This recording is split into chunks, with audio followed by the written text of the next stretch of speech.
F is for friends who do stuff to... Okay.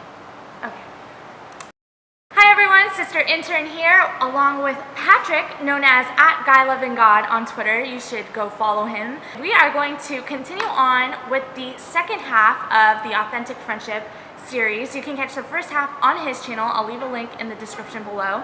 But now we are going to talk about how to build authentic friendships and how we kind of found out what an authentic friendship is and just how to strengthen the friendships that we have with the people in our lives. So we didn't address this in Patrick's video, we completely forgot, but we're going to talk about how we know each other. Yes. So here's another authentic friendship.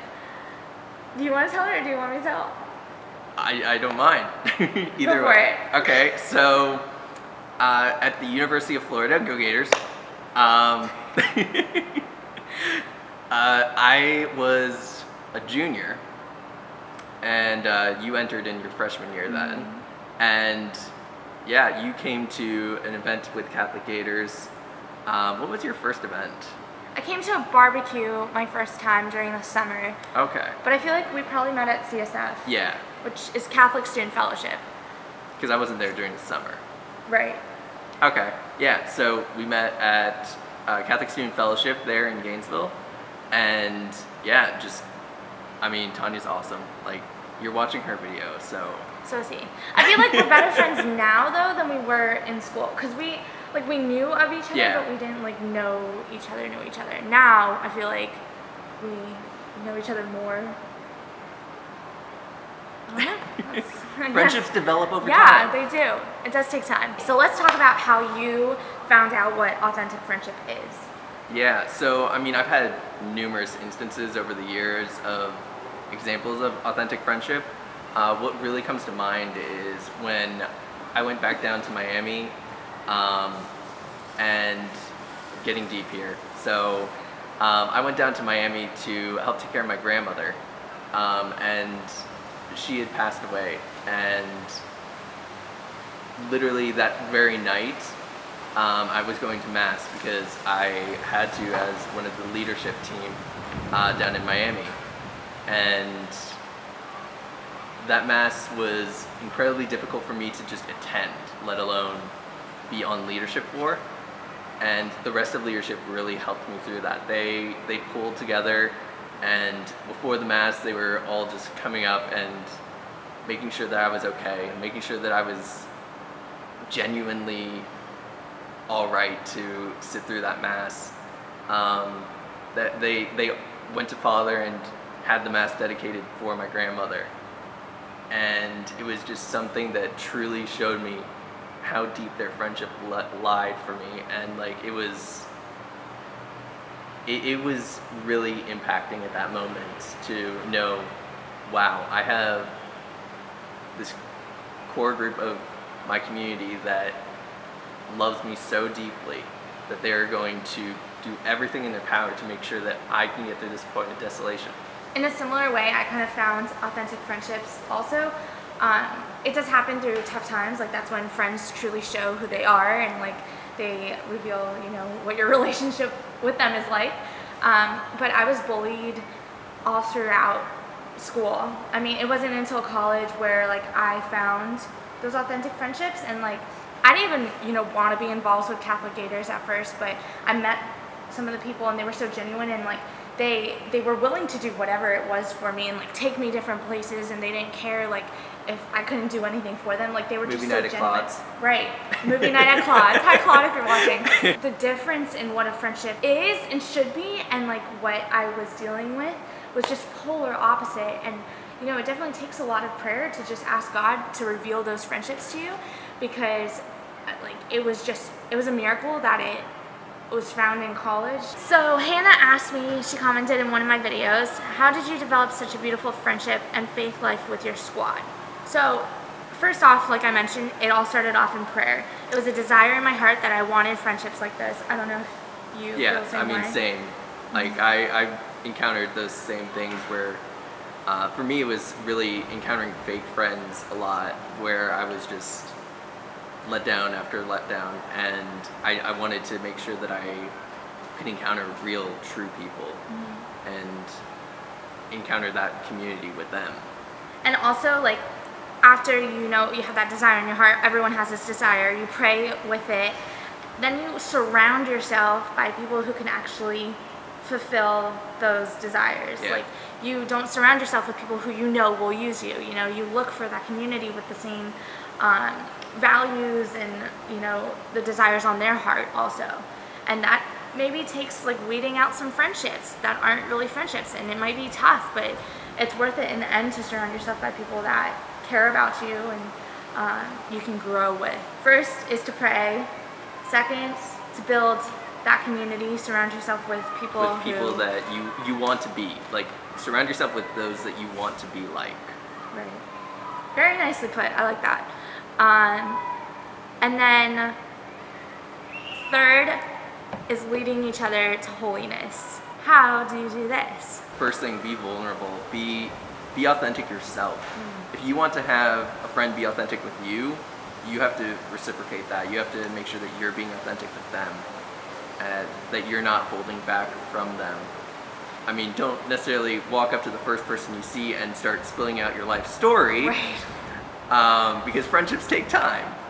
But make sure that you're able to delve deeper than just a surface level. Right. I think I had a hard time like trusting people, just because, you know, I was like hurt so much in these friendships and stuff, and like I didn't have to tell, you know, my whole life story to people or tell them everything about me or whatever, but just like going beyond the hi, how are you thing. I hate small talk. I can't stand it. Like, tell me about what you're really dealing with. Like, ask the questions that don't give yes or no answers. In the same way, answer it. You know, like, don't just say I'm good. You know, be like, oh, today was hard. Like, I dealt with this. And that right away, they'll see like, okay, you're open to talking and willing to listen. Because I think in our society today, it's hard to find people who are willing to listen. Everyone just kind of wants to vent, you know, and talk about themselves. Being willing to listen is something that I know I struggled with a lot. I'm one who likes to instantly, first thing I hear something, I want to respond. I don't want to sit in silence. I don't want to be there to just sit and mull over what it is that somebody is telling me. I want to just be like, no, you're wrong. Yes, you're right. Let's do this.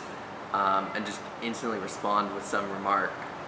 And again, that like, friendships take time. Working on being able to have an authentic friendship takes time in yourself. You have to make sure that you're working on yourself and that you're not just laying it all on somebody else. Yeah, because that could be a lot to handle. Yeah. And you kind of want to have that even balance in the relationship. Even our relationships with God, you know, we speak, but we have to listen to Him. And that's what forms a relationship. That's how it grows. Another thing that you want to do in authentic friendships is you want to be confident in who you are.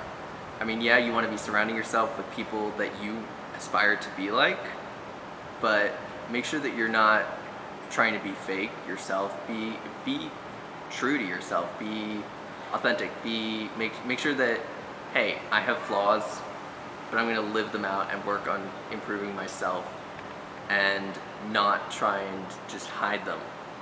I'm going to make sure, hey, if somebody knows about these flaws, encourage them to work on them with that person.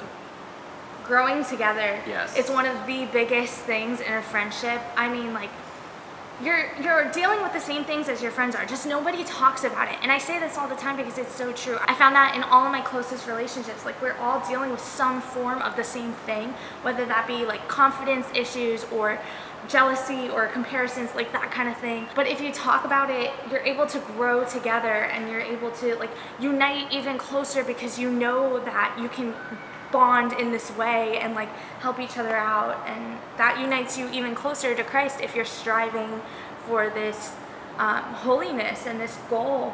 Like, the only way that you can do it is if you bring it through with Jesus, and like having Him at the center of those friendships also helps. It makes them stronger. Yeah. So if we haven't said it enough, don't settle in your friendships. Just like, don't settle in your relationships. I mean, wait, no. In dating. Yeah. Thank you. Yeah, I mean, it's something that is said in dating all the time, Don't settle for somebody that is not worthy of dating you. Why would you do it in any relationship, a friendship, or anything else? Why only apply it to just one type of relationship? Okay, so here's a situation. Sometimes you get angry with your friends. What do you do, Patrick, if you get angry with your friend? I go and talk to them. I may be frustrated with them. I may not want to go talk with them, but I know in the long run, they're my friend, and I want to make sure that we can settle whatever difference we've had at this point in time, and that we're able to move past it and continue to work on that friendship that we have. You confront the issues with compassion. Yeah. And that might take taking some time away and praying about it and praying through your feelings and seeing why you're really angry. Is it something inside you or something with what they did? And then confronting them in a nice way, in a way where, you know, it helps them grow as well, because you want what's best for your friend too. So you don't want to be on an attack, but you want to be loving and help them through it. Yes. And that they take notice of that too. They see, oh wow, okay, you know, maybe I hurt their feelings in some way, and like I can fix this. But our friendship is still strong. Like, you know, we might have a little rough patch, but we're still able to be true friends and be authentic, and like we're not just gonna call the friendship quits. Man, this sounds a lot like dating and relationships and stuff. But it is. I mean, with any friendships can lead into dating. True. So, I mean, if you want a good relationship, find good friends. Not all friendships have to lead to dating. True. Very, very true. But all these things are important, just basics in relationships with people. I mean, you're not going to date everybody that you're friends with. No, we don't want that. Don't do that. Don't do that. So finally, I mean, we just touched on it there. Forgiveness. It's key. I mean, if you want to have a strong friendship, you're going to have to be able to forgive.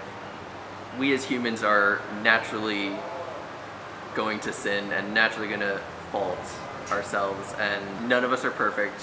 We have to make sure that we're striving for that, but when we do fall and when our friends fall, we have to make sure that we're going to be able to be there and forgive them and work on improving in the future. Yeah, like I could not expect my friends to be perfect, you know, and I think that was a hard lesson to learn too, because like you want, you know, your friends to be on it and to just get you and understand you, but we're all human, and like I cannot have them expect that of me either, because I fall all the time. So just being able to forgive people through those things, and that goes back again to leading them and growing with them and telling them like your concerns, or even just being like, I need you to just be like blank, you know, I need you to just listen, please. Just being able to tell them what you need in that moment also helps.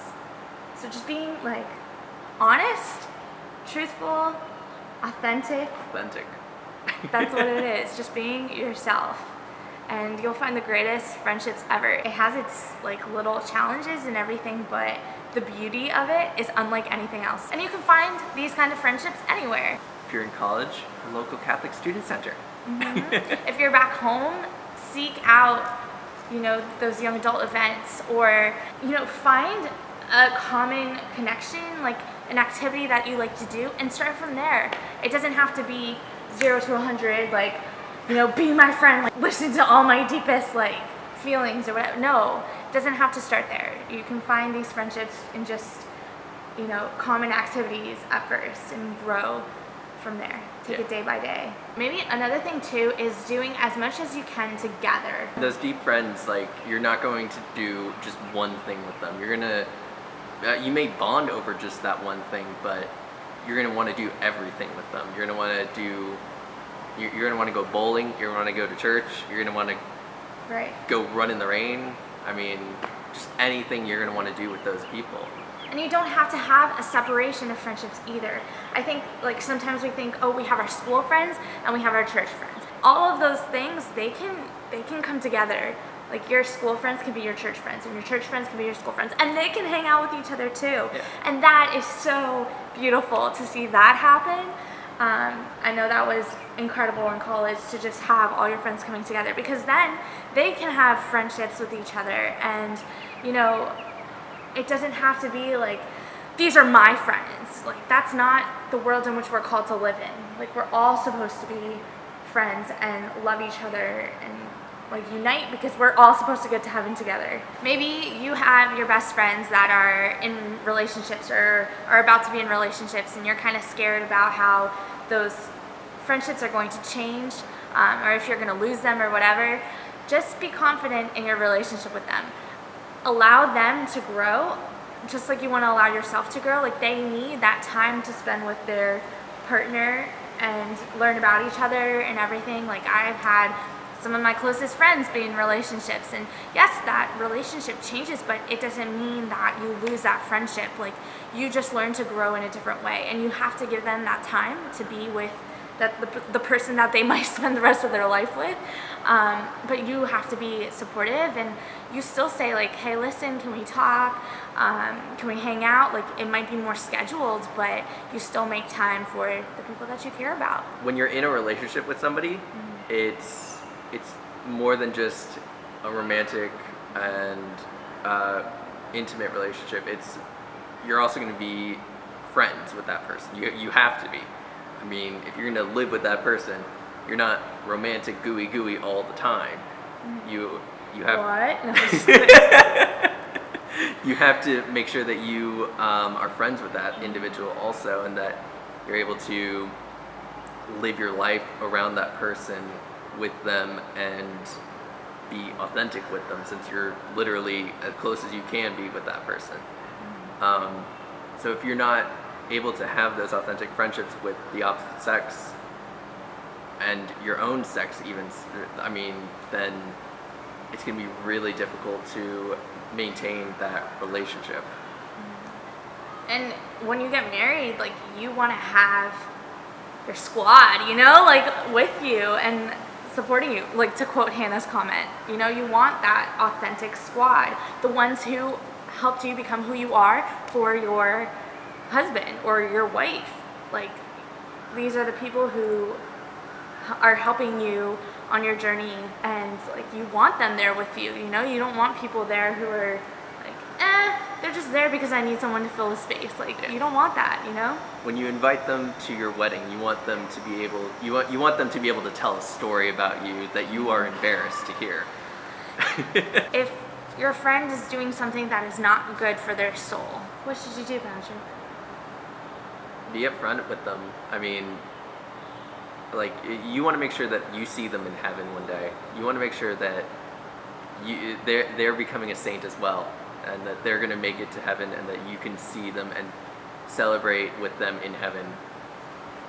So if they're doing something that isn't good for their soul, you have to tell them. Like, I mean, it may be difficult, it may not be easy to tell them, but if you truly care for your friends, then you want to tell them. You want to make sure that they are doing the best thing that they can for their soul's sake, so that they can make it into heaven. So all your friends don't have to be Catholic.